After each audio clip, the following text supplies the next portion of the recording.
किसी कंपनी में अगर आपने एक निश्चित अवधि तक काम किया है तो आप ग्रेच्युटी पाने के हकदार बन जाते हैं। जब ज्यादातर एम्प्लॉय नौकरी बदलते हैं तो उनको ये उम्मीद रहती है कि कंपनी की ओर से उन्हें ग्रेच्युटी मिलेगी। नमस्कार, मैं हूं श्वेता माथिस। आइए इस वीडियो से समझते हैं कि ग्रेच्युटी की रकम कैसे तय होती है, कितने साल तक काम करने के बाद आपको ग्रेच्युटी मिलती है और ग्रेच्युटी पाने के लिए सरकार की तरफ से किस तरह के मानक तय किए गए हैं। दरअसल ग्रेच्युटी किसी कर्मचारी को कंपनी की ओर से मिलने वाला रिवॉर्ड होता है और अगर कर्मचारी नौकरी की कुछ शर्तों को पूरा करता है तो ग्रेच्युटी का भुगतान एक निर्धारित फॉर्मूले के तहत गारंटीड तौर पर उसे दिया जाता है। ग्रेच्युटी का छोटा हिस्सा कर्मचारी की सैलरी से कटता है, लेकिन बड़ा हिस्सा कंपनी की तरफ से दिया जाता है। मौजूदा नियम के मुताबिक अगर कोई व्यक्ति किसी कंपनी में कम से कम 5 साल तक काम करता है तो वो ग्रेच्युटी का हकदार हो जाता है। यानी अगर आप 5 साल बाद कंपनी छोड़ते हैं तो आपको आपकी कंपनी की ओर से ग्रेच्युटी मिलेगी। पेमेंट ऑफ ग्रेच्युटी एक्ट 1972 के मुताबिक इसका लाभ उस कंपनी के हर कर्मचारी को मिलता है जहां साल में रोजाना कम से कम 10 से ज्यादा एम्प्लॉय काम करते हैं।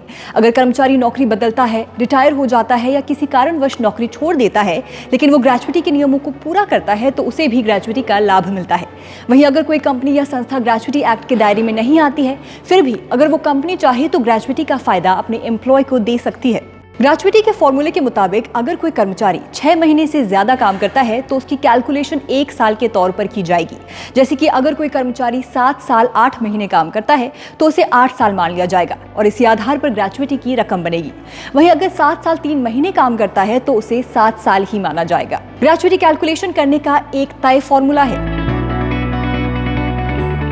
मान लीजिए कि किसी एम्प्लॉय ने 20 साल तक एक ही कंपनी में काम किया और इस एम्प्लॉय की अंतिम सैलरी, बेसिक सैलरी और महंगाई भत्ता को मिलाकर 75,000 रुपए है, तो उसको करीब 8.65 लाख रुपए बतौर ग्रेच्युटी मिलेगी। ग्रेच्युटी कैलकुलेशन के फॉर्मूले में हर महीने में 26 दिन ही काउंट किया जाता है, क्योंकि माना जाता है कि 4 दिन छुट्टी होती है। वहीं एक साल में 15 दिन के आधार पर ग्रेच्युटी का कैलकुलेशन होता है। आइए अब ग्रेच्युटी से जुड़े कुछ नियमों के बारे में आपको बताते हैं। अगर किसी निजी या सरकारी कंपनी में 10 या इससे ज्यादा लोग काम करते हैं तो उस कंपनी को सभी कर्मचारियों को ग्रेच्युटी का लाभ देना चाहिए।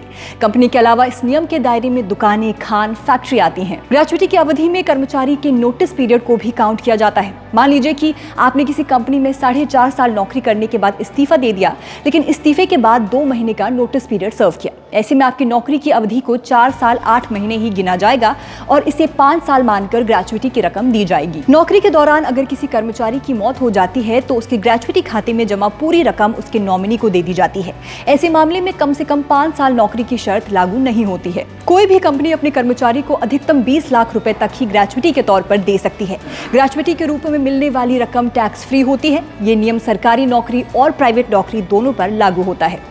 फिलहाल इस वीडियो में मेरे साथ इतना ही। ऐसे ही और वीडियोस को देखने के लिए आप बने रहिए हमारे चैनल के साथ।